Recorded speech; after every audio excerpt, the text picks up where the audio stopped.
I designed another kind of similar project, this one in the Himalayas in Bhutan, really small Himalayan kingdom about the size of Vermont. And Bhutan is interesting because it's sandwiched by China and India, and it's tiny. And so they were really worried in the early 70s that they were going to get invaded. And so the king, Jigme Singye Wangchuck, who's pictured there with his 4 wives, who are all sisters, designed this concept called gross national happiness, which was their sort of answer to gross domestic product. And this thing is marketed up the wazoo in Bhutan. They've got billboards, they've got conferences in Bangkok every year, they've got all these foreign academics employed to study the happiness of the Bhutanese people with Excel spreadsheets and surveys and this sort of thing. They take it really, really, really seriously. And I thought, like, it's happiness, like, it shouldn't be taken that seriously, like, you know, that seemed weird. So I decided to do a sort of silly project there where I would hand out balloons to people and ask them how happy they were from 1 to 10, and then give them that many balloons. So you have like really happy people holding 10 and like really sad people holding 1 balloon. And I thought it would just be like silly, you know. And I would ask people to make a wish to write on the balloon of their favorite color. And so this dude here wanted to live, all the monks had the same, all the monks were 10 happiness, and all the monks were like basically wanting to live a long life in the monastery or go a good path or this sort of thing. They were all on message, you know. But then there were some really intense ones, like this girl told me her wish was to have been born a boy, which was totally out of the blue. She said that she felt like women in Bhutan didn't really have an opportunity to live a good life, that they were always subservient to men, so that was her wish. This kid wanted to join a school and learn to read. This guy was an old itinerant farmer, and he said he wanted to come with me so he had somewhere to live, which was like really intense. But I want to show you this one in a little more depth. This is a nun that I talked to who was the same age as me when I was talking to her. This was a few years ago. And this encounter with this nun continues to really haunt me to this day. I'd been there about 2 weeks. She was one of the last people I spoke to, and she'd been living in this hilltop nunnery since she was 13 years old. And she wanted to make a pilgrimage to Tibet for her wish.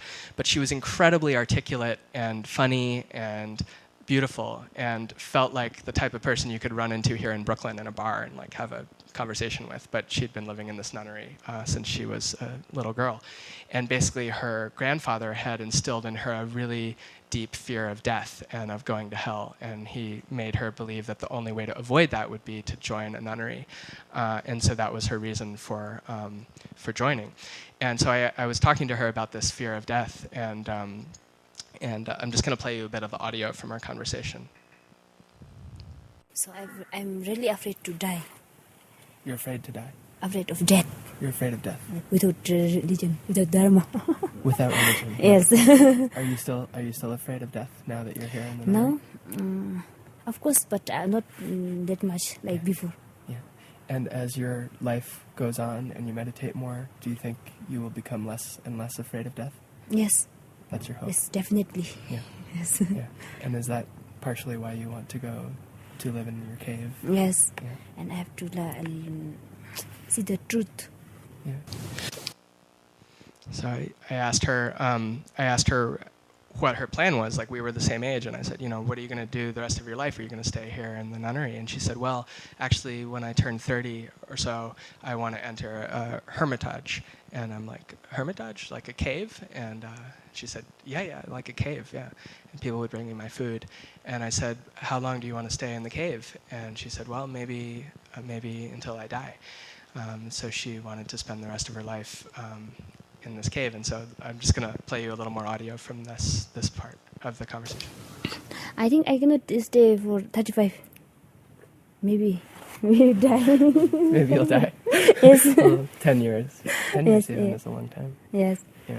Not maybe 10 years. Maybe I can die within 1 year or something like that. Are you hoping to? Because it's impermanent. Yeah. But yeah, Yes. Yeah. Okay. Do you hope? Would you prefer to live in the cave for 40 years or to live for 1 year? But I prefer for maybe 40 to 50. 40 to 50. Yes. Yeah. From then I'm going to the heaven. Yeah.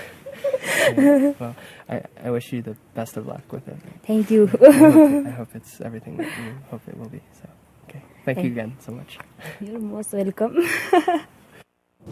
So she basically said she hopes to live in the cave till she's 40 or 50 and then die. And it just struck me so strongly because, you know, I come from a culture, most of us come from a culture where life is preserved at all costs. Like people alter their biology, they pop pills, they do all these complicated medical procedures, all of these things to avoid death as long as possible. And here was someone who was actually trying to make death come more quickly.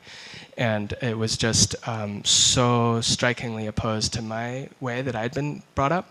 And part of me wanted to like whisk her away and be like, come with me to New York, I'll show you a different lifestyle. And, you know, but then another part of me felt that actually she was the wiser one than me, and she was the one that had to teach me things, and that it felt really blasphemous even to have that thought of it and asking her to do that. So I left and said goodbye to her. We talked for about an hour and a half, and this conversation and this encounter like really haunted me for a few weeks, and it continues to this day. And I often wonder what she's doing now. If she's, I mean, I'm 32, she's 31 now, so maybe she's sitting in her cave in the mountains somewhere now. I always think about that. Anyway, all those balloons, those wish balloons, I didn't actually tie them off. I used little binder clips to tighten them and keep them inflated so we could deflate them after taking the picture. And that allowed us to reinflate them and string them up all together in this mountain pass at 10,000 feet next to all these prayer flags. So we had these sort of wish balloons floating in the sky up there. And they are the same colors as the prayer flags, the same 5 colors. And we just left these up here floating and people could find them. So in the same way from the whale hunt, I got home and I built this website to display all this stuff, Balloons of Bhutan, and all the stories, all the interviews. There's the monk I showed earlier with his balloons, and some of the balloons flying in the wind.